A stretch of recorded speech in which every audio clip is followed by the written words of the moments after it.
The next item on the agenda is debates on cases of breaches of human rights, democracy, and the rule of law. Next debate on the agenda is post-election situation in Uganda and threats against opposition leader Bobi Wine. My first speaker is uno de los autores, el señor.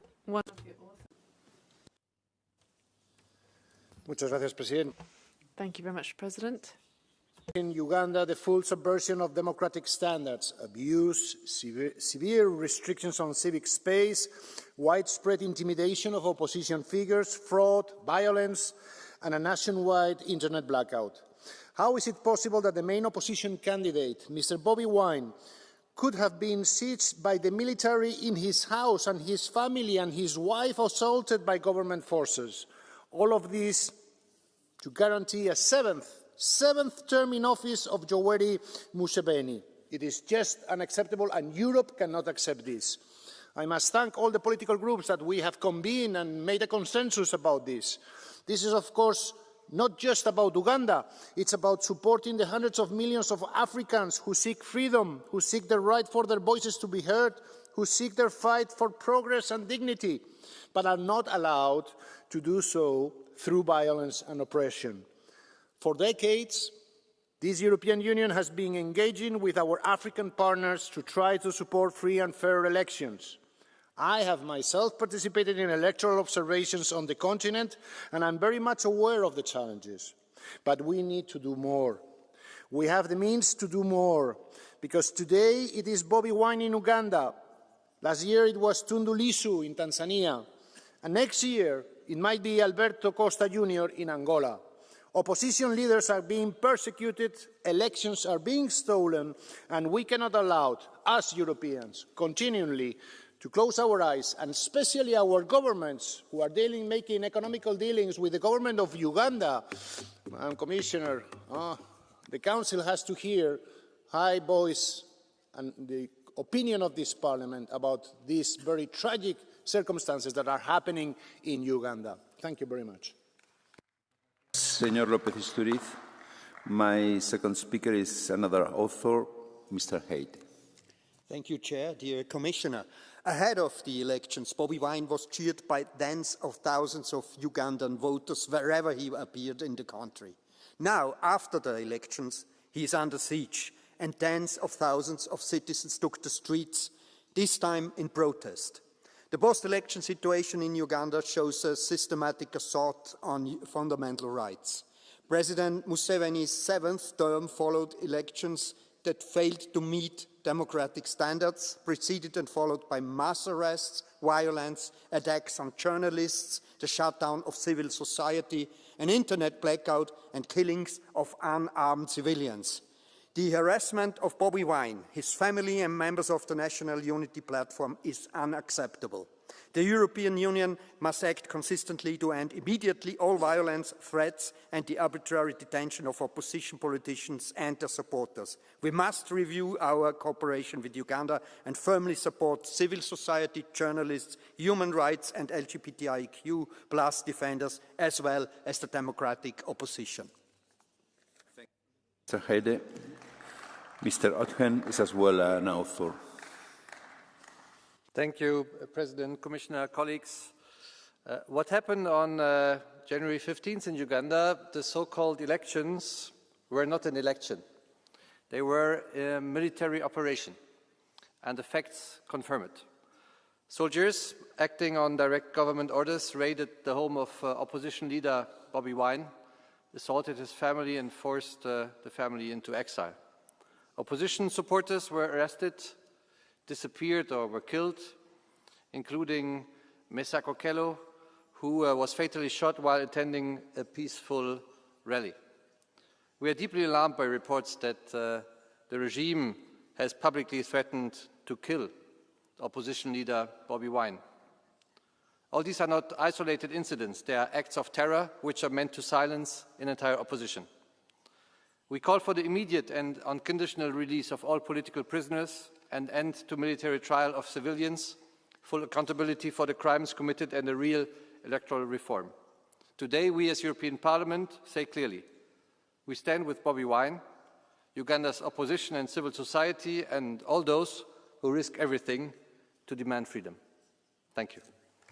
Thank you very much, dear colleague. Mr. Fröhlich is an author as well. Herr Präsident. Thank you, President. Idi Amin, former dictator of Uganda, said that he can't guarantee free speech. Critics of the of what's been happening in Uganda really can show that Uganda is an example of a post-colonial area. The opposition is suppressed, and between 2020 and 2024, millions of euros were spent to ensure governance in Uganda. This has led to reactions, and in the end, this is just wasted money. We should focus development policy on economic growth and infrastructure, not just on exports. That will give us access to resources. That's a win-win situation. That's the best way of dealing with it. Thank you. We jump into the second part on behalf of the EPP group, Mr. Schenk. Herr Präsident, liebe President, colleagues.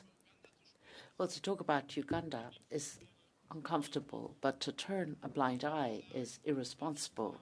What we say or what we don't say is important. Uganda is in a situation which we cannot possibly ignore. We're talking about citizens who suffer from violence, media that are not allowed to do their work, opposition with a very narrow and ever narrowing political area. So the elections have been characterized by imprisonment and also the removal of the internet, and Bobi Wine, who's had to go into hiding. This is a violation of basic principles. We in the Union want to have partnerships based on human dignity, on freedom, and on the rule of law. Our message, therefore, is absolutely indispensable. We stand on the side of the people of Uganda, not on the side of political repression. Power without legitimacy is fragile. Stability with no freedom is fragile too. So we need to make sure that we protect human rights. Thank you. Mr. Bullman, you have the floor on behalf of the Socialists and Democrats group. Herr Präsident, Frau President, Commissioner, please allow me to read a social media post, to quote it. 22 NUP terrorists since last week. NUP steht für National Unity. NUP is the National Unity Platform. That's the opposition party. I continue to quote. The 23rd is Kabobi.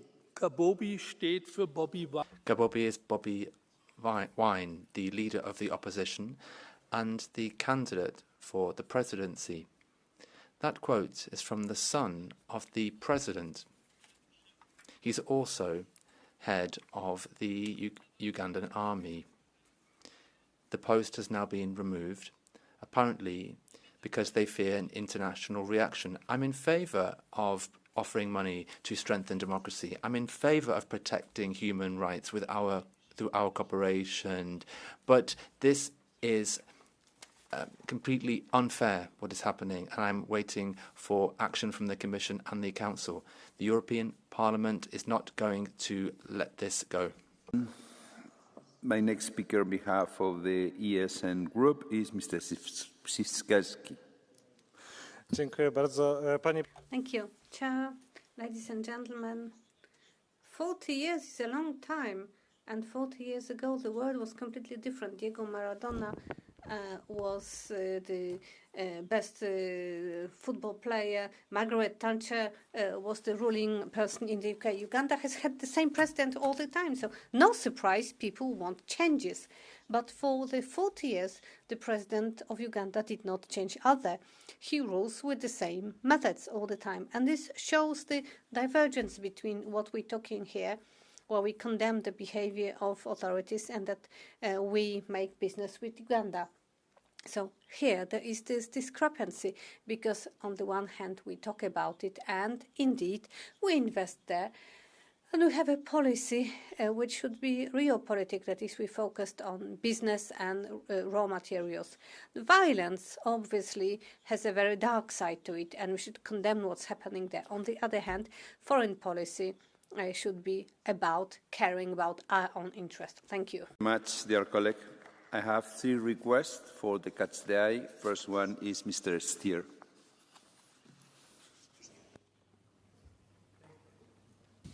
Thank you, Mr. Chairman. Well, the situation in Uganda is not only a problem for Bobi Wine. Of course, it is for him and his family. It's not only a problem for Uganda, for the country. We've seen that last year in Tanzania. We are fortunately seeing that in other parts of Africa. But this is also a failure for us. It's a failure of our development cooperation policy. Because I will remind that in the UN, SDGs, the 16th SDG is about good governance. And this is exactly what is lacking, for example, in Uganda. And then we are thinking, why is the case that for every euro that we are sending in our development cooperation, there are 10 times more euros that are evaporating in corruption in these countries. This is because there is no accountability, because the opposition is treated in that way, because we have presidents that are in the 7th mandate without any checks and balances. This is a failure also of our development cooperation policy. Thank you. Muchas gracias, señor Stier. Señor López Aguilar. Dear Chair, President, González Pons, Commissioner, more than 10 years ago, my first mandate is this European Parliament. I was a member of a EU electoral observation mission to Uganda, a country long tormented by oppressive, brutal regimes. Museveni was elected. So many years after, Museveni is still in place, but democracy has been eroded, human rights continue to be violated. I had the opportunity to check the importance and the weight of EU diplomacy on the spot in Uganda. So it summed up with the embassies of the member states, and we're still powerless in order to make the right point to bring about fair, credible elections in Uganda. Insofar, there is something we can do. It's make the case for human rights violated of the leaders of the opposition, so that the European message is still heard in Kampala, in Uganda, and all over the place, that we do care about those leaders of the opposition which are so unfairly prosecuted against. So please, Commissioner, take the message. Action is needed in Uganda, Kampala. Thank you. Muchas gracias, señor López Aguilar. Mr. Tinkinen, seat 210. Mr. President, Uganda's president, who has been in power for more than 40 years, has placed the only credible opposition candidate under house arrest. 40 years in power, and challengers are put under house arrest. This is not democracy, it is criminal. Now listen to what the EU's official policy is at the same time regarding its support for Uganda. The EU cooperates with Uganda to promote the country's green transition, support sustainable and inclusive job creation and investment growth, and strengthen democratic governance that advances social inclusion and human rights. It seems the support policy has not been very successful. The EU must now decide whether we want to continue financing these regimes that laugh at our declarations with gold teeth flashing, or is it time to adopt a new mantra for development aid as well? Here we draw the line. Thank you. Thank you very much, dear colleague. Madam Commissioner, you have the floor.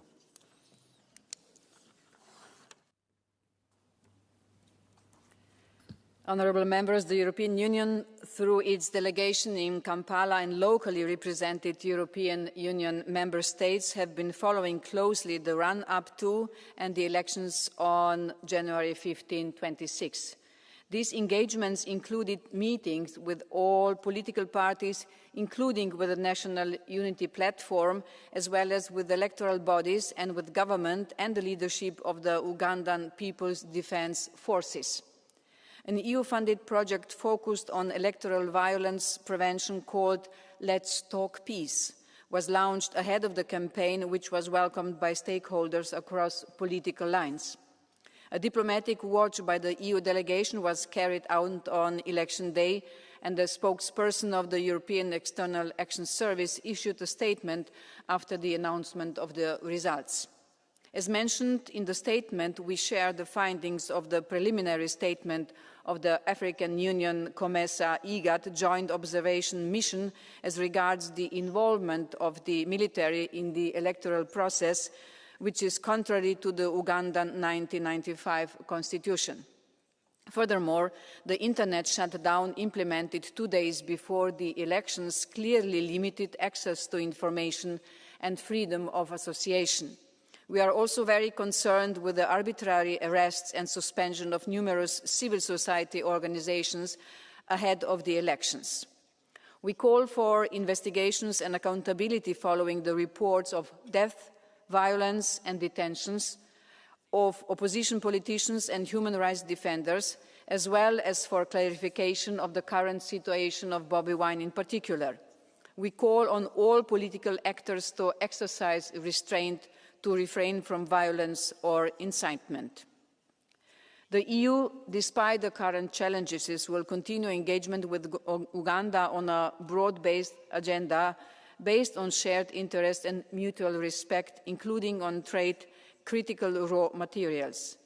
Our cooperation and humanitarian programs promote a Team Europe approach, exploring opportunities for transformative projects, including under the Global Gateway. At the same time, the EU, through an open dialogue with Ugandan authorities, will continue to advocate for the respect of human rights and democratic principles and to follow up on anti-discrimination measures.